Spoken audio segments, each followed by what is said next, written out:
General one स्वागत है आपका वी नेशन ट्रिपल वन के एक नए एपिसोड में जो आपके लिए लेकर आते हैं इंडियन डिफेंस की प्रमुख अपडेट्स को। सबसे पहले तो चैनल को सब्सक्राइब करना मत भूलिएगा। आइए नजर डाल लेते हैं आज की प्रमुख डिफेंस अपडेट्स पे। शुरुआत करते हैं DRDO chief doctor Samir B Kamat sir के एक बयान को लेकर, जहां पर उन्होंने मैंड और अनमैंड फाइटर जेट को लेकर काफी कुछ बड़ी बातें कही हैं। उन्होंने कहा कि अगले 15 से 20 साल तक manned fighter jet air combat में सबसे महत्वपूर्ण भूमिका में रहेंगे। ड्रोन और एआई निसंदेह तेजी से बढ़ तो रहे हैं, लेकिन अभी वो पूरी तरीके से इंसानों को रिप्लेस नहीं कर सकते। उन्होंने कहा कि जटिल युद्धों में ह्यूमन डिसीजन मेकिंग बहुत ही ज़्यादा ज़रूरी है। Electronic warfare, jamming, GPS denial जैसी परिस्थितियों में ड्रोन फेल हो सकते हैं, लेकिन मैन फाइटर्स की वहां पर भूमिका निसंदेह काफ़ी महत्वपूर्ण रहेगी। पायलट बेहतर सिचुएशनल अवेयरनेस और जजमेंट देते हैं। उन्होंने कहा कि Bharat manned unmanned teaming model अपनाएगा। मैन जेट जैसे कि तेजस मार्क 2 और एमका हो गए, ये कमांड हब बनेंगे, और ड्रोन जैसे कि घातक हो गए और हमारे दूसरे ड्रोन्स हो गए, ये रिस्की मिशन को एग्जीक्यूट करेंगे। भारतीय सेना अपने प्रोटेक्टेड मोबिलिटी व्हीकल्स यानी पीएमवीज के लिए एक 360 डिग्री का सिचुएशनल अवेयरनेस सिस्टम विकसित करना चाहती है। इसका उद्देश्य है ड्राइवर को हर दिशा में साफ विजन देना और एआई के जरिए मदद प्रदान करना। समस्या ये है कि पीएमवीज में ब्लाइंड स्पॉट काफ़ी होते हैं, यानी चारों तरफ की विजिबिलिटी अच्छी नहीं होती। धूल, अंधेरा, कोहरा और शहरी इलाकों में ऑपरेट करना उन्हें काफ़ी मुश्किल हो जाता है। इससे एक्सीडेंट होकर खतरे बढ़ते हैं, खतरे पहचानने में देरी हो सकती है और मिशन की क्षमता कम हो जाती है। समाधान ये है कि वाहन पर लगे सिस्टम से 360 डिग्री का पूरा कवरेज मिलेगा, जिससे जीरो ब्लाइंड स्पॉट होंगे। इसमें हाई रेजोल्यूशन कैमरे शामिल होंगे, थर्मल इमेजिंग सेंसर शामिल होंगे और एआई आधारित जो प्रोसेसिंग है, ये भी महत्वपूर्ण भूमिका निभाएगी। एआई की रोल की बात करें तो एआई यहाँ पर रियल टाइम खतरों, इंसानों, वाहनों और बाधाओं की पहचान करेगा, ड्राइवर को तुरंत अलर्ट और वार्निंग भेजेगा। बेहतर डिसीजन मेकिंग में ये हमारी मदद करेगा, जिससे रिएक्शन टाइम काफ़ी ज़्यादा कम हो जाएगा। अगली रिपोर्ट एमका प्रोग्राम को लेकर है। भारत का एमका प्रोग्राम प्रोजेक्ट अब क्रिटिकल फेज में पहुंच चुका है, जहां पर सरकार बहुत जल्दी रिक्वेस्ट फॉर प्रपोजल जारी करेगी, जिससे प्राइवेट कंपनियों को इसमें शामिल किया जा सकेगा। प्राइवेट सेक्टर की भूमिका की बात करें तो पहली बार इस स्तर पर प्राइवेट एरोस्पेस कंपनियों को मुख्य भूमिका दी जा रही है। चुनी गई कंपनियों को एयरक्राफ्ट बनाना होगा, मैन्युफैक्चरिंग फैसिलिटीज़ तैयार करनी होंगी, सप्लाई चेन और लाइफ साइकिल सपोर्ट संभालना होगा। इससे भारत का डिफेंस मैन्युफैक्चरिंग मॉडल पीएसयू से हटकर कॉम्पिटिटिव इकोसिस्टम की तरफ जा रहा है।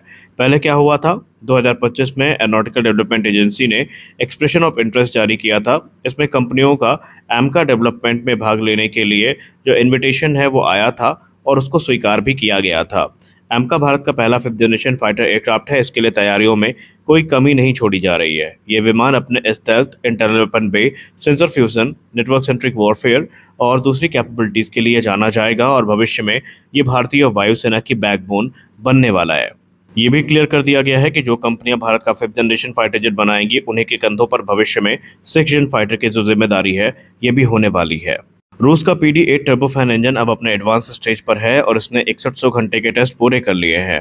टेस्ट में ग्राउंड और फ्लाइट ट्रायल दोनों शामिल हैं। इसमें सुपरजेट SJ-100 और IL-76LL टेस्ट बेड का उपयोग हो रहा है।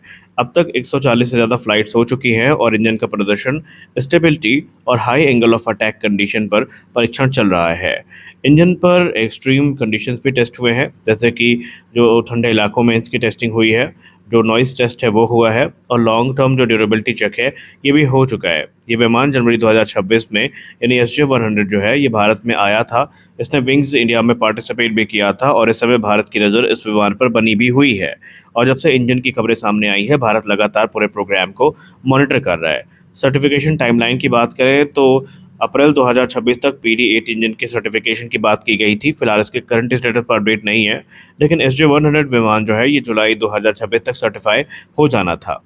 कुल मिलाकर PD-8 इंजन तेजी से फाइनल अप्रूवल की ओर बढ़ रहा है और भविष्य में भारत को संभावित निर्यात के लिए रूस इसको तैयार भी कर रहा है। आज यानी 1 मई 2026 को हिंदुस्तान एरोनॉटिक्स लिमिटेड को उनके नए CMD मिल चुके हैं।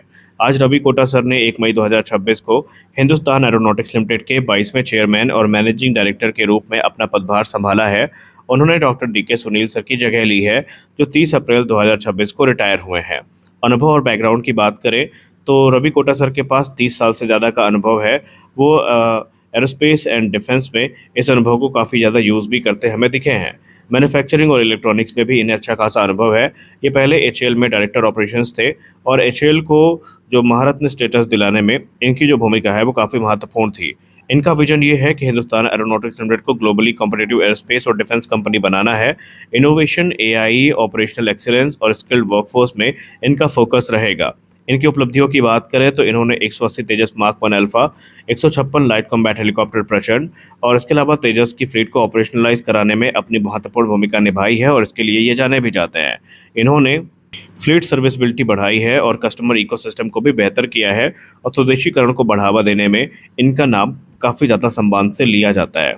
इन्होंने प्राइवेट सेक्टर के साथ मिलकर के मैन्युफैक्चरिंग इकोसिस्टम को मजबूत किया और एचएएल को सिविल मैन्युफैक्चरिंग और एमआरओ सेक्टर में एक्सपैंड किया। भारत इस समय ग्रेट निकोबार आइलैंड को एक स्ट्रेटेजिक मैरीटाइम और इकोनॉमिक हब बना रहा है, जिसका मुख्य उद्देश्य है east west global shipping root का फायदा उठाना, विदेशी पोर्ट जैसे कि कोलंबो, सिंगापुर पर निर्भरता को कम करना, राष्ट्रीय सुरक्षा और डिफेंस को मजबूत करना। अगर हम इस प्रोजेक्ट के मुख्य कंपोनेंट्स की बात करें तो यहाँ पर इंटरनेशनल कंटेनर ट्रांसशिपमेंट टर्मिनल जो है वो हमें देखने को मिलेगा। इसके अलावा जो ग्रीनफील्ड इंटरनेशनल एयरपोर्ट है वो देखने को मिलेगा। 450 MVA गैस और सोलर पावर प्लांट हमें देखने को मिलने वाले हैं। स्ट्रेटेजिक इंपॉर्टेंस की बात करें तो गैलेंथिया बे पोर्ट जो है वो ग्लोबल शिपिंग रूट से सिर्फ 40 नॉटिकल माइल्स की दूरी पर है। वहीं नेचुरल वाटर डेप्थ जो इसकी है वो 20 मीटर से ज़्यादा की है, जो कि बड़े जहाज़ों के लिए आइडियल मानी जाती है। इंडिया को ट्रांसशिपमेंट हब बनाने में ये काफ़ी ज़्यादा मदद करने वाला है। ये प्रोजेक्ट हमारे लिए इसलिए भी ज़रूरी है क्योंकि भारत के पोर्ट डीप वाटर कैपेबिलिटी या कैपेसिटी उनमें कम होती है बाकी पोर्ट्स में। कार्गो अक्सर कोलंबो, सिंगापुर जैसे पोर्ट से आता है, जैसे रेवेन्यू लॉस भी होता है और पड़ोसी देश चाइना, श्रीलंका, म्यांमार इस ट्रेड को कैप्चर करने की कोशिश कर रहे थे लंबे अरसे से। यहाँ पर इन्वायरमेंट और ट्राइबल प्रोटेक्शन को लेकर भी कुछ कड़े कदम उठाए गए हैं। यहाँ पर 1.82% का फॉरेस्ट डाइवर्जन होगा। इसके अलावा यहाँ पर 97.3 स्क्वायर किलोमीटर में जो ज़रूरी एफॉरेस्टेशन है वो किया जाएगा।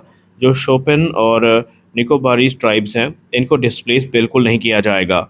बाकी यहाँ पर जो प्रोजेक्ट है ये हमारे लिए बहुत इंपॉर्टेंट है और इस समय भारत इस पर काम कर रहा है। भारत का 25,000 करोड़ रुपए का medium altitude long endurance unmanned aerial vehicle program अब RFQ यानी रिक्वेस्ट फॉर कोटेशन स्टेज में जाने वाला है और 2026 के मध्य तक ये काम पूरा कर लिया जाएगा।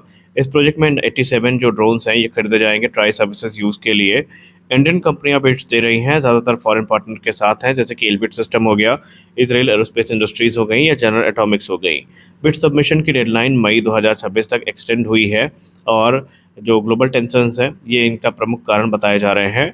अब अगला जो इस प्रोसेस होने वाला है वो RFQ होगा, जिसमें डिटेल कॉस्ट और कैपेबिलिटी इवैल्यूएशन होगा, टेक्निकल इवैल्यूएशन होगा जहां पर endurance, payload, sensor, data link check होंगे।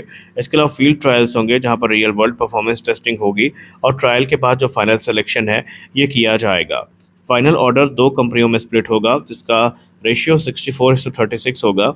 इससे सप्लाई चेन रिस्क कम होगा और इंडिया में 2 प्रोडक्शन लाइन बनेंगी। कंपटीशन बढ़ेगा और कॉस्ट और परफॉर्मेंस में हमें काफ़ी ज़्यादा इंप्रूवमेंट देखने को मिलेगी। भारत ने Akash 1S surface to air missile system इस समय मलेशिया को ऑफर किया है ताकि दक्षिण पूर्व एशिया में अपने डिफेंस एक्सपोर्ट को बढ़ा सके। आकाश 1S की बात करें तो इसमें indigenous active RF Sikar use हुआ है जो खुद टारगेट ट्रैक कर सकता है। पुराने आकाश सिस्टम से यह ज़्यादा एडवांस है। Fighter jet, unmanned aerial vehicles, cruise missiles जैसे टारगेट को बेहतर तरीके से मार सकता है। इसकी एक्यूरेसी और किल प्रोबेबिलिटी सबसे ज़्यादा है। मलेशिया के लिए महत्वपूर्ण ये इसलिए है क्योंकि मलेशिया अपने लेयर्ड एयर डिफेंस सिस्टम को मॉडर्नाइज कर रहा है। आकाश 1S की रेंज तकरीबन 25 से 30 किलोमीटर की है और ये शॉर्ट रेंज सिस्टम जैसे कि स्टार स्ट्रिक हो गया और लॉन्ग रेंज सिस्टम के बीच में जो गैप है उसको फिल कर सकता है। रेडार और कमांड सिस्टम के साथ इसका इंटीग्रेशन संभव भी है। भारत का ऑफर मजबूत इसलिए है क्योंकि टेक्नोलॉजी ट्रांसफर और लोकल प्रोडक्शन का विकल्प भी है, लॉन्ग टर्म मेंटेनेंस और सपोर्ट भी है। इंडियन आर्म फोर्सेस में पहले से ये सिस्टम प्रूवन है और ऑपरेशन सिंदूर में आकाश जो है उसकी भूमिका ने इसको बल भी दिया है। लेकिन चुनौतियां ये हैं कि साउथ कोरिया का KSAM सिस्टम जो है पहले से ही मलेशिया में एंट्री ले चुका है और कोरिया मलेशिया डिफेंस टाइज काफ़ी मजबूत हो रहे हैं। इससे भारत की फ्यूचर डील्स पर असर पड़ सकता है। तो आज के इस वीडियो में बस इतना ही। आशा करते हैं वीडियो आपको अच्छी लगी होगी। वीडियो अच्छी लगी वीडियो को लाइक करिए, नया चैनल को सब्सक्राइब करिए, वीडियो को शेयर जरूर करिए। मिलते हैं अगले वीडियो में, तब तक के लिए जय हिंद।